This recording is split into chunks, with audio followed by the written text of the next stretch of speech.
Good evening, guys. It's Phil. It's All Leeds TV, and once again, I'm joined by the beautiful beard-faced Martin Riley. Long time no see, Martin. It's been ages. For ages. It's been ages. That's all right. Well, yeah. I slept okay. As well as you can do when you're up at ungodly hours, but I'm sure you're aware of the same. Yes. So just in case we need any sort of explanation, I am, for the first time ever, not Oscar, responsible for All Late TV. I had a baby, not physically, because my partner's in the kitchen. If she hears me say that, she'll be very annoyed. It was her that pushed him out, and she does do most of the looking after. But for a few minutes, I had to hold him, and that was it, basically. So don't have any better excuses. No one ate my homework. I was just eating dinner and having a cuddle. So yeah, there we go. Martin, speak to me. What have we got to look forward to tomorrow night? We are obviously here to preview Leeds United versus Crystal Palace at Ellen Road. Well, Palace have definitely turned around the way they play football since Patrick Vieira came on board. They're a totally different side. The way they look, the way they play, the way they press, pretty much everything has changed about their whole identity.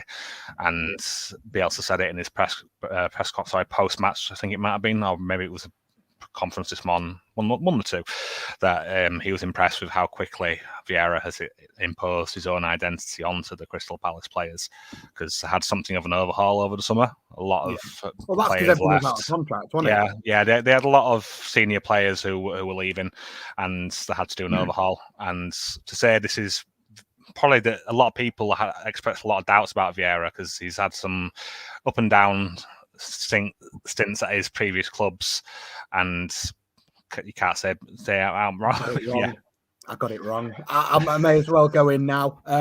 The pre-season predictions, we predicted who was going down, and I put Palace in my bottom three.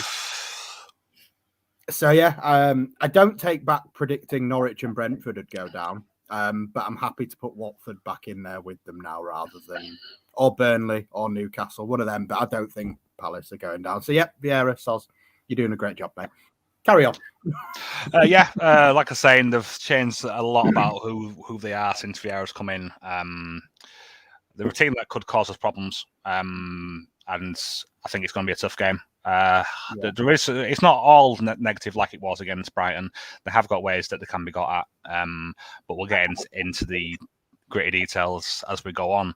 What about you? What are you thinking about the game? To be honest, as much as I agree with everything you've said, and I can also say that the transformation from a Roy Hodgson team to a Patrick Vieira team has made them go from dinosaur football to quite attractive football to watch. But at the same time, they, like you kind of said, they're not a Brighton in the sense that I shit myself thinking, it's Palace. I know they got lucky, very, very, very fucking lucky once last season when they played us and beat us 4-1. Helder Costa's own goal from the stupidest of angles shouldn't have gone in. Patrick Bamford had a goal ruled out for his fingernail being offside. And just generally, that game just didn't go how it was meant to go. And then obviously they didn't do that much against us the second time round. So for me, I know it's a different team, and I know it's a different manager. I know it's different players. We'll talk about Conor Gallagher when we get round to him, but while giving them credit for being a much better team than I've seen a Palace team be for, I'm talking 5 years now at least. Don't get me wrong, position-wise in the table, they're actually not much higher than they would have been if Hodgson was still in charge, let's be honest. But just the way that game looks when they play, and like Wilf Zaha's been itching to get out of that place for years, man. And he has. Can't stand the guy, but you don't hear him crying about wanting to leave anymore. He seems happy there. And I think that's obviously to do with the fact he's enjoying playing for Patrick Vieira, which you can understand why when you watch them. So yes, they're a good team. But for me, there's no way I sit here tonight like I did the other night and say, take a draw. We need to win. And I think we can. No, I do think that we can win. They have got some things which they could do to hurt us. But before we get into that, what did you see much of Bielsa's press conference from this morning? I can't say I watched it, to be honest, but I've seen quite early. There wasn't much to it from what I've read. Like there seemed to be like 5 or 6 questions, and he he didn't really answer kind of what I wanted to know. But obviously, we know Bamford and Ayling are playing in the under-23s as we speak. I'm sure you've got that on a different screener and probably going to give us an update on that as we go. But yeah, for me, I think the lineup for tomorrow and the weekend are kind of hard to predict. I don't expect, obviously, with the two of them playing tonight, there's no way, surely they'll play tomorrow. Surely. Well, I'm not sure that Bamford. You say that. Yeah, I'm not that confident actually. No. I don't know. Well, Bamford, I'd say definitely won't be playing because he's still playing now. He looks like he's playing the full 90, unless he gets taken off soon. I think Ayling got pulled off at half time. Maybe that was right. No, he could be on the bench. So if you're going off the logic of what happened with Gelhardt and Roberts last week. Yeah, exactly. So Ayling is a possibility. Maybe he'll just see the bench. And that could be something that we'll see as well, and that could be a good thing. He could be good to bring on at half time, get him some more minutes in.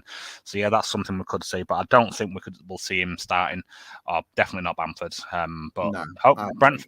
Brentford though, that's a different story. I think obviously we'll get to that later in the week. But for tomorrow, I think we can back for Brentford at the very least. Yeah, me too.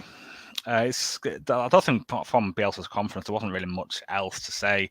There were some questions on Palace, which I've already alluded to, that he get respect to Vieira for ways impose his style on them. So some bits on some bit more on Calvin, but it didn't seem to be that forthcoming. And I think he already felt he'd addressed all the things about Calvin in his post-match after Brighton. But he did mention a little bit on Calvin. But yeah, it was typical. It was a short conference because I think it was quite early this morning. I caught it by accident. It was on at like 8 o'clock this morning. He did praise Calvin a bit in the press conference, which was good. But he sort of didn't want to get into why he took him off. Just gave him a bit of praise. Said that he hasn't been at a low level, but I think we will agree that he hasn't been quite at his impressive self recently. And with Bielsa's press conferences, I think he likes to use them as a way of sending messages to his players as much as anything, just to sort of give them a bit of a boost, and especially with Calvin being hooked off at half time, he might want to do that as well. But yeah, no, I can understand what you mean. I think realistically, it's one of them with Calvin, in it, where, I mean, should we talk about it? I don't think. I think it's a non-issue, to be honest. I think the press conference was a non-issue. I think the substitution, like we discussed the other night, look, he hooked him a few times in the Championship as well. He did it last season. It doesn't surprise me. I generally think it's too much being made of a nonsense, and I'd rather move on if that's all right. But fine with me. We'll touch on the under-23s. So what's going on with them? Apparently, Bamford's had a goal ruled out for offside. He's playing well. Yeah, he looks full of energy. Like I said, he's been playing the whole game so far. And I thought last time I was watching, just before you joined me, he was still on the pitch then. They're winning 2-1 against Man City on the 23s. And Man City on the 23s are a good side.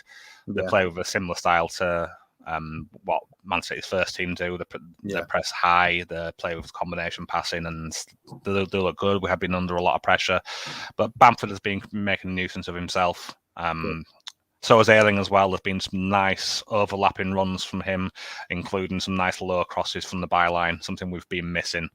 So I'm looking forward to getting Ayling back in the side, so hopefully we can see some more of that, because we've missed that, especially on the flanks. His energy is never going to be not missed.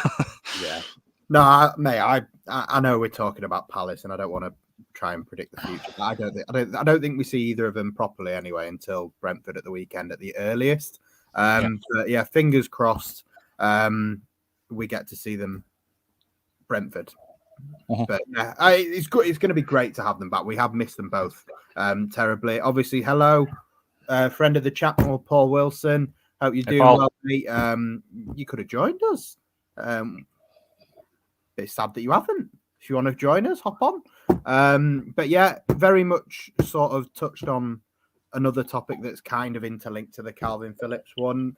Some people starting to doubt Bielsa. Look, I think if you're doubting Bielsa, the question you need to ask yourself is, who else in the world do you think that you bring in now that does a better job?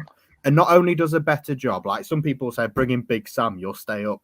Like, fuck, like I'd rather go down with Bielsa in charge than stay up with Big Sam in charge.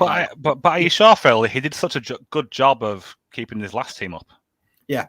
Anyway, but it's the thing that, and I'll do my little tiny rant on it, and then I'll probably listen to you do a tiny rant on it as well. But I think it's probably going to be the same thing. And I was talking to someone today about Liverpool. Weirdly enough, he was a Liverpool fan. He's from Croatia, but he was a Liverpool fan. And yeah, naturally. And I was just saying, like, Klopp pissed me off with the whole going on the pitch and talking to the referee and getting Pascal Struijk sent off. And it comes from that big six mentality of we're so fucking entitled to X, Y, and Z. And the one thing he said in response was how he feels the Premier League, or at least the big six sides, have lost their identity since the years where he used to call himself a fan of Liverpool. And I kind of, that hit the nail on the head for me with this Bielsa thing. The Bielsa impact on Leeds United, like, I was watching, me and you were sat in an office a few years ago watching Paul Heckingbottom and this lifeless fucking team with lifeless fucking players. Some of them who are still at this club, but they represent a lot of them. They represented nothing that I represent. Stuart Dallas back then was probably the only one that sort of had that, like, fair enough, he'll cover every blade of grass. He had that graft to him. But back then you couldn't say Liam Cooper represented us. Like, no. He was League One Liam, and now he's not for me. But Luke Ayling didn't represent me back then. Calvin Phillips even back then didn't. And no. These people have been brought up to a standard by a man who has come in and he's identified with the city, he's identified with the club, he's identified with the badge, and he's chosen us because he wants passion. He wants people that are as invested and fucking like lunatic standards of fanship. Like, yeah, he is a brilliant coach, but for me, like, I would say that he's in the top three at the very least coaches in the Premier League. I'll be honest with you, as a manager and some of the decisions he makes with like substitutions and stuff, he's probably not in the top 5, probably not even in the top 10, and that's okay. But for me, in what he brings you, like, Liverpool fans will worship Klopp for eternity because of what he's done for them sentimentally. Yes, he's bought trophies and bought success, but he's bought that link between the fans and the club. He brought Liverpool identity back. Absolutely, and that is it with Bielsa. Like, I've got 3 different pictures in my living room of Marcelo Bielsa on my fucking wall. Like, I sing that to my children. I was never going to sing fucking Paul Heckingbottom's name to my kids. I wasn't going to sing any of the managers we have had since fucking Wilkinson, mate. Like, even David O'Leary, great manager, did a great job. Like, I'm not singing his name to my kids. Like, this man has bought me something far greater than, like, winning and losing a few games. I still believe that regardless of what happens, we stay up this season. I think it will be hard, but I think we stay up. And anyone, this exact sentence, like, anyone calling for Marcelo Bielsa to go, you're just fucking nuts. Yeah. Martin, feel free to disagree. I don't think you will, bearing in mind it's not right behind you, but fucking go, mate. This great man over my shoulder has reignited my passion for Leeds United. There's nothing more I could really add to what you've said here. If he was to go next week, this team would not play anywhere near the standards, because the reason why these players are playing at this level is because of the systems that Bielsa has in place.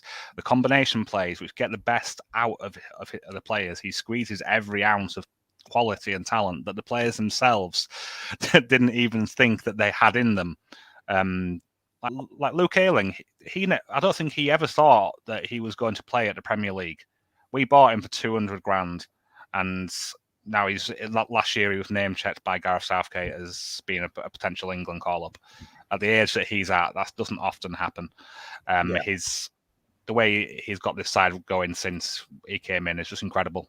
From day one, from day dot, for the first match we saw under Bielsa against Stoke City, you had Gary Rowett giving Calvin the mocking when Calvin said, I I fancy us for this. I fancy us. And Gary Rowett goes, he fancies us. Has he not seen the odds? And then we just go and tear Stoke a new arsehole. Basically, we tear them a new one, and that was where it started. That's when my passion came back for this great club. And it's just that's the thing. We watched week in, week out. Probably because we were being paid to, but we watched week in, week out at Opta for the Gary Monk years, and even before that, and it was one of them where the Gary Monk years that was enjoyable-ish, but Heckingbottom wasn't enjoyable. Christiansen wasn't enjoyable. Steve Evans before that, and Gary Monk and all that, that wasn't enjoyable. And I was a season ticket holder all the way from the O'Leary years, the George Graham years, down to League One. And my last game as a season ticket holder was the day we got promoted from League One to the Championship.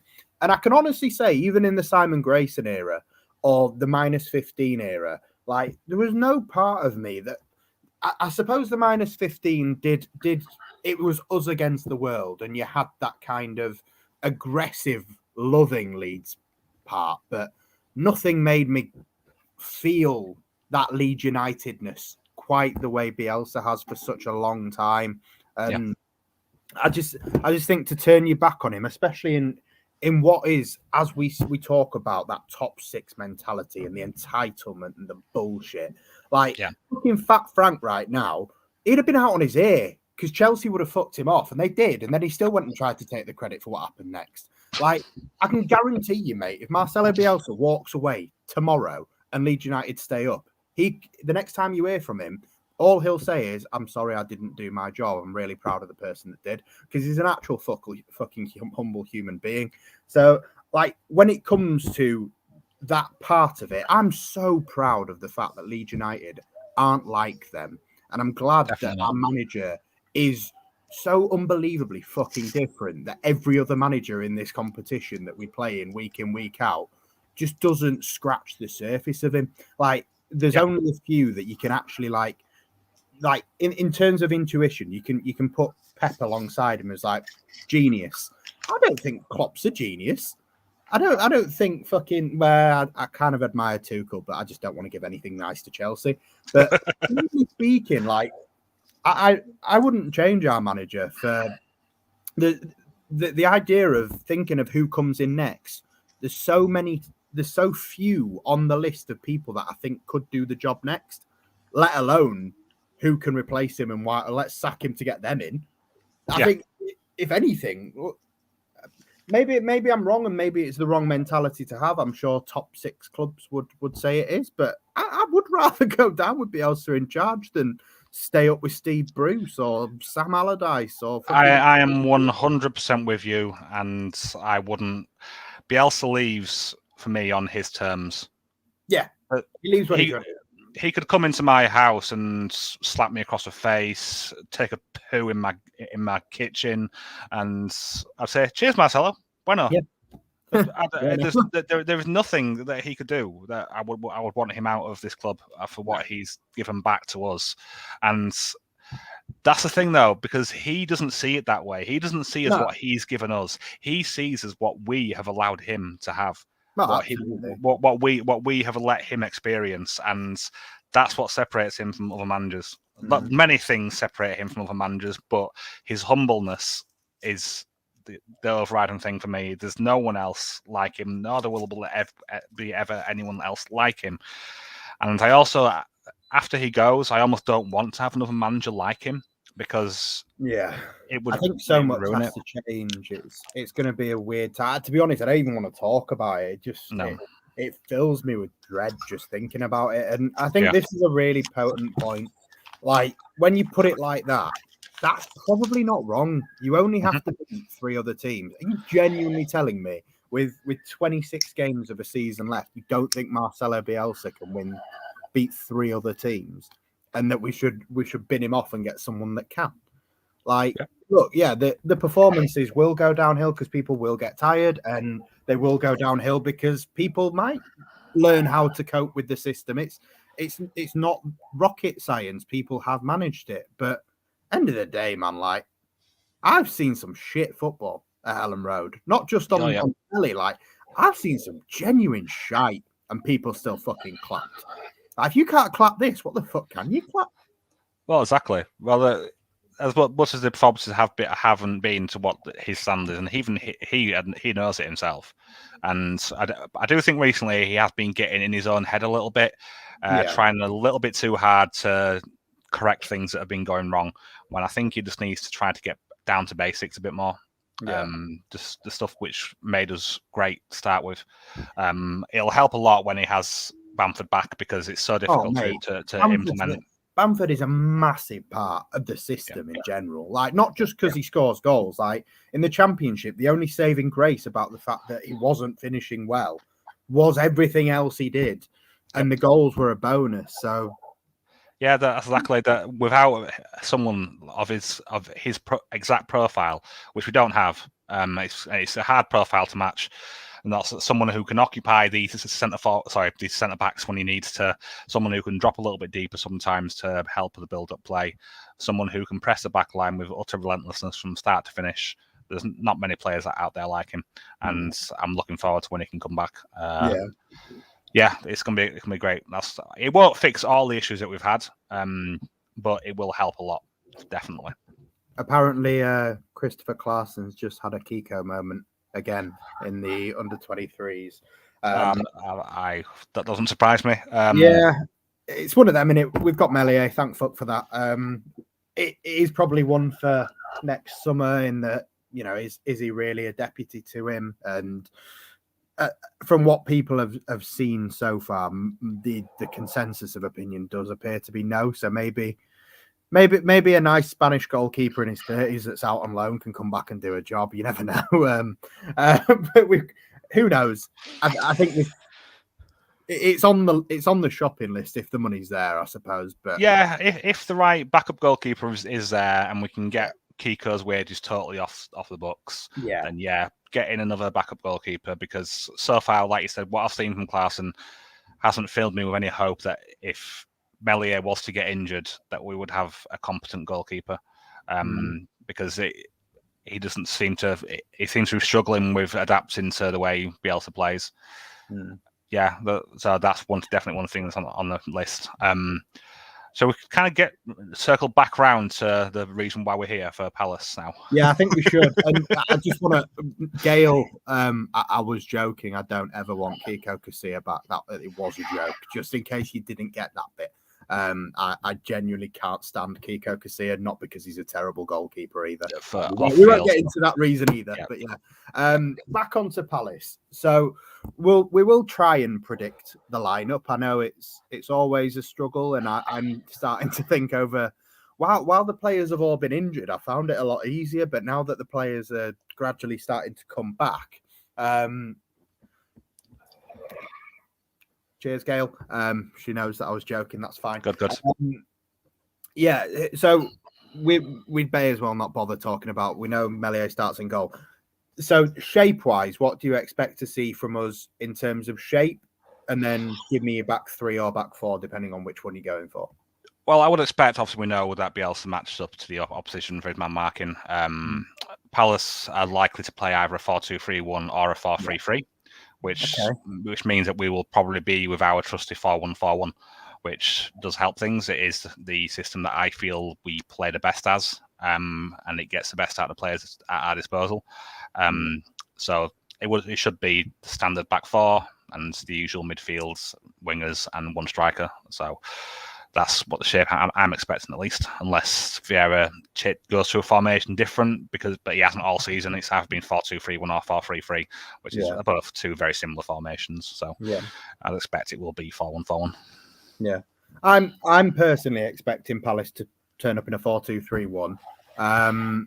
For me, Odsonne Edouard's been a really good signing for them, and obviously Conor Gallagher are two players we need to look out for. And then with that in mind, as much as I don't want to make changes for random reasons, but I can kind of get behind this and say, let's just have Pascal there. I know. I'd normally say the opposite and say, look, we need to give him a run, build his confidence back up, let him get back in. But I think we just so desperately need these bloody results that I'd much rather see Pascal playing in general. I know it what do you think, Martin? Would you keep Firpo in? Well, there's part of me which says that we need to keep him in the team to get him through this bad patch of form. He's just returned from injury, and if the player I expect to play on the right for Palace does play, which I expect will be Jordan Ayew, he shouldn't cause as many problems for Firpo as what Ħarry Clamptey did. No, you know what I mean there.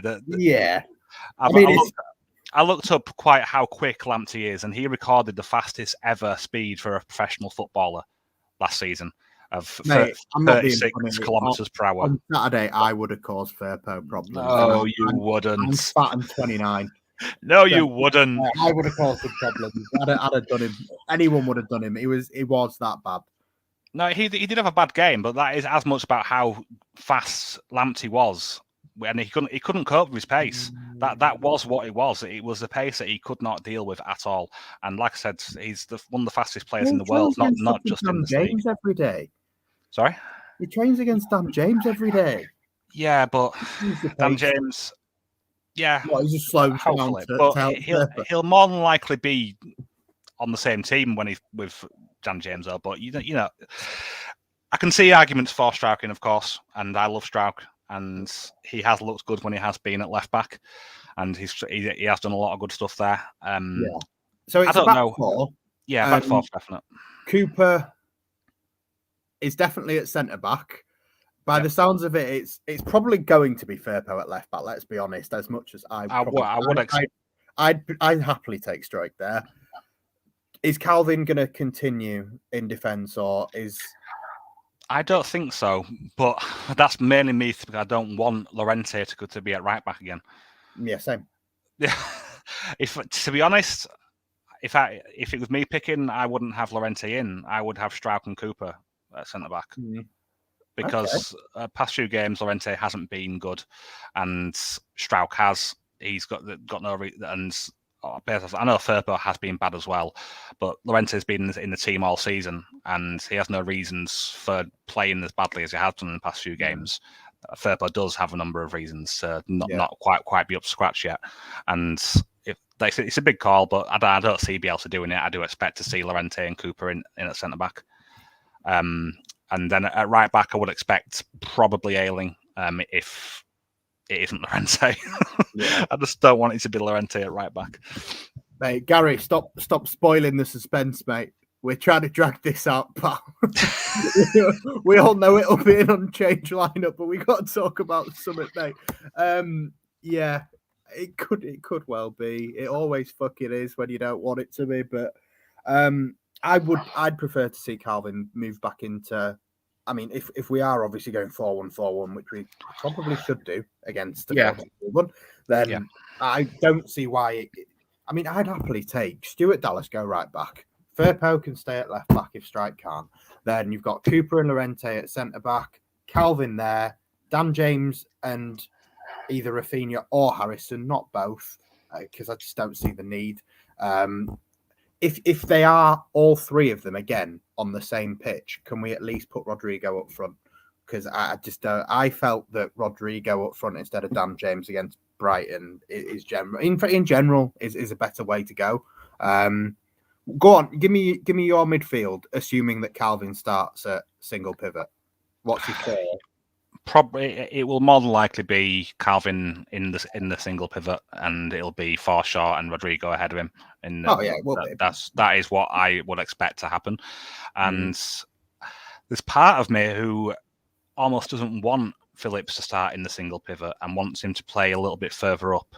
And I'll explain my reasoning for this. Recently, Calvin has had a big issue with people running at him, and usually it's one of his strengths, him stopping dribblers. But since his return from his injury, he also had a little bit of a hip problem. And I think that might be affecting his mobility a bit and how quickly he can turn and deal with people running at him. And Crystal Palace have one very capable dribbler in midfield. Did play football against us last year, I don't think, but still. Who? Zaha. No, Conor Gallagher. Conor Gallagher. All right, okay. Yeah. The dribbler. Yes. Zaha. Yeah. I looked into it. I looked into it earlier, and Conor Gallagher is their most creative player. That doesn't shock me. I just thought on the dribbling side that would be Zaha. Well, Zaha does complete more per 90, but he also attempts a lot more. Conor Gallagher has a 71% completion rate for his dribbles, and he doesn't complete that many less than Zaha. He's very, very capable of dribbling through the middle, and that is something which always worries me. Yeah, to be honest, I would have absolutely loved him in our team. I watched one of Crystal Palace's games. Well, I watched a half. I watched Brighton against Crystal Palace just because we've played them recently, so I can see how they try to deal with him. I didn't watch the full game, but from what I saw of Gallagher, he likes to combine on the wings with the wide players. He is total box to box. He can create. He can tackle. He can intercept. He would have been ideal for us, and it annoys me that we didn't try to sign him permanently rather than just going in for a loan, because I think if we would have tried to sign him permanently, we could have had a chance. But now his value has gone up immensely since he's been doing so well for Palace, and he's going to be a big danger for us. But he's like another Harvey Barnes in that it's one that should have happened and it didn't, and now you look at him and go, "Oh, that's sad, isn't it?" Yeah, and he'll score. You can guarantee he'll score against us. Yeah, that's what I'm expecting. I think he is their top scorer, I believe. He scored quite a few goals, and Edouard's got a few as well. To be fair, yeah, he has. That's not a move that normally goes well. Celtic strikers coming to the Premier League historically hasn't always been great. No, so transferring that form from obviously the SPL to here, I think he's adapted really well, and obviously I think the relationship that Edouard and Vieira have got together seems to be doing well, and obviously Gallagher, Zaha, they've got the key men in the team all sort of linking up together and doing the right things and playing well, and like we said earlier, playing a brand of football that's actually good to watch. And like I said before, I know it's not a popular opinion. I don't think this division is great. I don't think it's a strong Premier League season. I think there's a lot of shit in this league. I think there's some shit teams. I think there's some teams that play really boring football, and it's nice that there's another team that don't. Alongside us. So hopefully that means for a good game tomorrow. Well, I'm hoping. I think it is going to be quite an open game. Going off what I've seen of them, they do put their. What worries me about them is their pressing. I didn't realize how much they did press, but they pressed the second most in the league. We pressed the most in the league with 170 pressures per 90, and Palace are only just behind us with 162 per 90, and they do press high quite a bit as well. So that, as we saw against Brighton, when we get pressed high, we can crumble, for lack of a better word. Our own tactics Leeds falling apart, never. But yeah, the pressing is something which worries me, and if it does come off the way I've seen it do it in the games I've watched so far, they were causing Brighton a lot of problems with their high press, something that we couldn't do, and we're meant to have the best press in the league. I wouldn't say at the moment we do, but that's without our best pressing player, so that's understandable. Yeah. So, I mean, we've kind of gone for how the game is going to go. Do you want to get score predictions now, and we'll have like a little bit of a general chat after? Because I think there is a lot of things just going off the comments that people kind of want to talk about. So we might answer some questions if you want. If you want to get some questions in, guys, we've got a bit of time. We'll answer them. But score prediction for tomorrow. What do you think, Martin? I'm going a 2-1 win. Only 2-1. Yeah, 2-1. That sounds good to me. It's going to be a tight. It's going to be a tight game. I think it could even be more. I could even go 3-2 to us. That's where I was leading the question towards, in that I just think there'll be more goals. I could see it. I'm hoping for like a classic. As much as my heart wants like a piss easy 1-0, 2-0, I'm going like 4-3 or something, and for us to hopefully nick it 4-3. And let's be honest, there's enough fucking players on our team that could do with getting something falling in off their arse. So, like, if someone, Jack Harrison can get one to go in off his nose, and Rodrigo gets another one and gets his confidence up again, and Tyler Roberts comes off the bench and bags a brace or something, like, just any sort of like goals, and 3 points, and then obviously that 3 points will feed into what I imagine we're going to spend some time talking on, just because we've got the time. And I think the two games, for me, they're not obviously they're separate, they're on different nights, blah blah blah, but they're not a separate thing. These two games can very much be put in the same bracket as must-win games because of what's to come after. I don't want to get into what's to come after, but these two games, absolutely fucking massive. Yeah, definitely they are. And we need to get these points on the board. And how close the league is at the moment, a couple of wins will bump us up the table quite a lot, especially if results go our way. We can definitely go up the table if we do get some results here. It's much needed, and I'm really hoping that we get this done, because it would alleviate a lot of pressure off Bielsa's back as well, just to get some more points on the board and another win. So, first question that's come through. Yes. I mean, don't get me wrong. I don't think it's a question that Victor Orta, Angus Kinnear, or Marcelo Bielsa would give you an answer to right this very second, because I think with the time that he was out, you're allowed a little bit of going to reserve judgment on this one, just in case till the end of the season. But hypothetically, he stays fit till the end of the season. For me, he doesn't even have to play every game. He can miss a game here and there. If he continues playing the way he's playing right now, of course you do. Yeah, there's no doubt in my mind. If he can stay fit, I can understand waiting until a little bit close towards the end of the season, because I can't imagine he will have that many contract offers with the age that he's at the moment. He's a good player, but obviously with the age that he is and his quite lengthy injury concerns, there won't be many teams who are lining up for him, as good as he is. And if he can stay fit, I will be fine with that. I'll be fine with another contract for Foch. Yeah. No, I agree. I think based on the last few performances, it is easy to turn around and make like a snapshot judgment of, give him a new contract. But like, look at the Harry Kane thing and giving him a 6-year contract. That's worked one way for a club and it hasn't for a player. But then it can work the other way of like giving David Moyes a 6 years contract and then seeing what happens to that. Like, it can work both ways, can't it? So you just got to get your digs in somewhere, haven't you? I can't help myself. But no, I do think with Forshaw, since he's come back into the team, he's been probably the best player in the team. Easily for me. But for me, I genuinely, I know a lot of people wouldn't, but I'd raise an eyebrow or both. If the news broke tomorrow, they've offered him a new contract tomorrow, I'd be like, could have waited. Let's be honest. I know it's January's creeping up, and in January he can discuss terms with another team. And like, do you really see another team? And let's be honest, because of the fact that hypothetically this offer from us is going to come in, I imagine if he stays fit, he will get that offer, because that's what we do. We did it with Berardi. We've done it with Alioski. We will try and offer him a contract to keep him. But do you honestly think any other team in the Premier League would come in for him and genuinely like turn his head? I just don't think they would. I don't think many people are going to take a risk. No, I don't think there's any need for us to rush the contract with Foch. He'll know that as well. I don't think he would expect a new contract so soon after he's come back. Yeah, he's looked very good, and last time out he had the most. He ran the most out of anyone on the pitch, which is saying something with his previous concern. People was asking if he was going to last a full 90 soon after being back, and he's running the most on the pitch. So, yeah, that is what I expect to happen. Yep, that was me. I did question that. I was wrong. I've said on this show a few times I was wrong. I can accept it.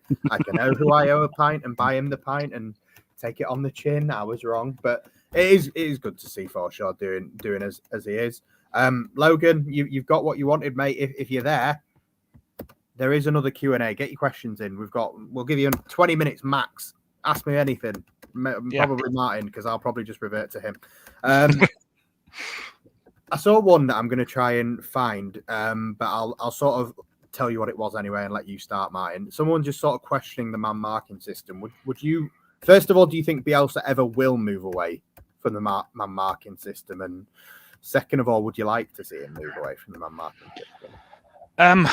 It's not quite that in a doubt that sometimes the man marking system causes problems, especially when it comes to people who can dribble past their markers quite easily. That causes problems at times. I can't see Bielsa moving from that system. He's been asked about it many times, and he has time and time again said that this is the system he knows. This is a system he knows how he believes is the best one for the way he approaches football and the way he operates out of possession. And yeah, I can't see it changing. Maybe some slight tweaks to it, so in certain areas it isn't quite as intensive. I could get behind, especially in central areas.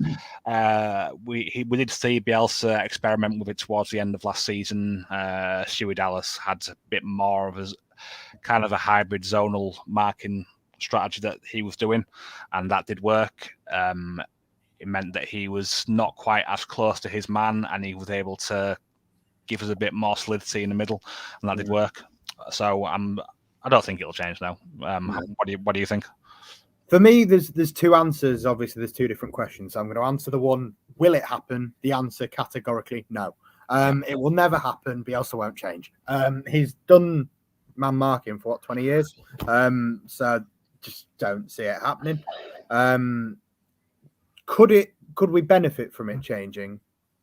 Perhaps we could, but at the same time, as much as it's such a minute part of it, I'm not going to go into the tactical depths of how it works and why it works and whatnot. But a really simplistic argument as for why I wouldn't change it. We're the only team in the Premier League that do it. I know you could easily say, well, surely that's because everyone else has realised it's a shit idea. But the fact that everyone else plays one way, you don't really have to think about. I know you have to think when you're playing other managers about what formation they're going to play, what variation they're going to do on the formations, what variation are they going to do on players' movements and stuff like that and pressing. Yeah. But with us, you can't just come into a game against Leeds United and go, well, fuck this, I don't even need to prepare. You have to fucking prepare to play Leeds United. It's as simple as that. And wouldn't you rather feel like even if we are getting turned over or we never actually manage to ever beat Brighton, just to have, I think Graham Potter came out after the game and a lot of people thought it cheered them up.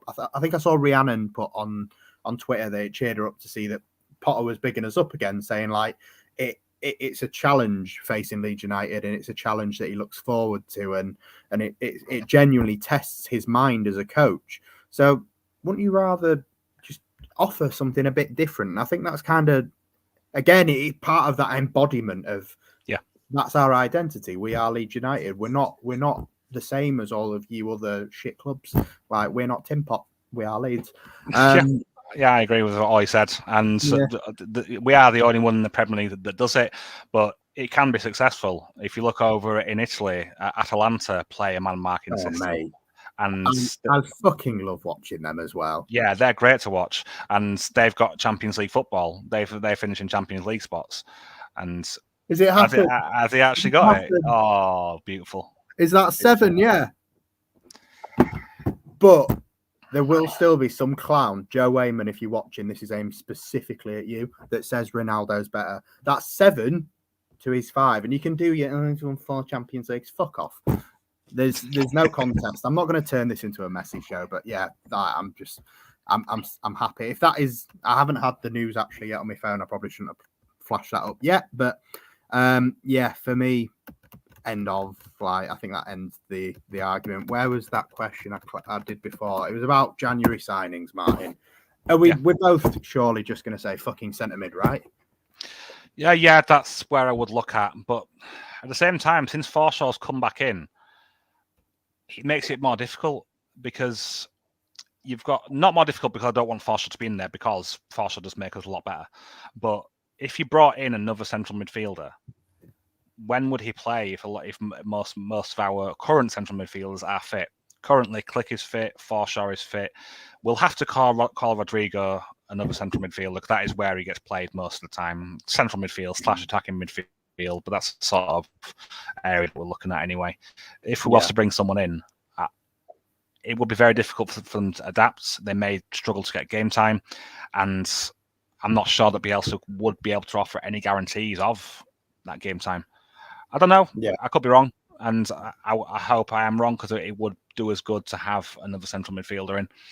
That's the only thing I don't see it happening personally, especially now, because all the players are coming back from injury right at the time when January's about to hit. So if we were still having like 6 players out injured long term, then it might well have happened. But now they're all recovering and things are looking a little better. I don't think it's going to happen. No, I'm not sure what you think. I must admit, I think if there is going to be a January signing, I think there will be one and only one, and I think it'd be a loan. And I generally speaking, they don't really seem to work that well for us, January signings. No. So as much as I'm very much behind look, this isn't great and we need more depth, I'm very much on that same train as people, but I just I can't see it happening, and I wouldn't be upset if it didn't happen. I think, look, I'm thinking maybe that it's something that could wait till summer, and you also got to think about the way another central midfielder would harm the progression chances of players in the under 23s. I'm looking at you, Mr. Lewis Bate. I think he's got a chance of getting on the bench at least, and possibly getting a start before the end of the season. It's a little bit faster than some other players have progressed, like 𝐁𝐿HART took a bit longer, but he did have to do some physical work and drop a few pounds from when he came in from Wigan. But yeah, I'm not sure how it would harm the progression of other younger players in the club. On that, based on the Brighton game, mate, pretty much anybody. There was a question, I know you were just touching slightly on it. Where are you? It was the question about Joffy. How would a new signing impact on 𝐁𝐿HART? Where is it? Well, why is 𝐁𝐿HART not getting on more, Martin? I think he's had his debut not long ago. He only got dropped out of the team because Rodrigo's back, and he is a first-team player. That's the main reason why he didn't play. I would like to see some more chances for 𝐁𝐿HART, and I think he will get them.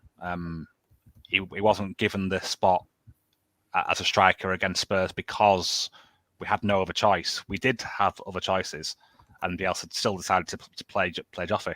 And I do think that he will get more chances.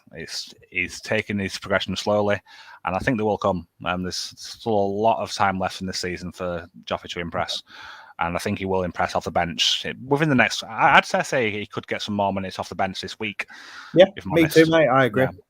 I don't think we've seen the last of Joffy this season. I think we see more and more of him, especially when you think there's FA Cup games that haven't started yet. Yeah, exactly.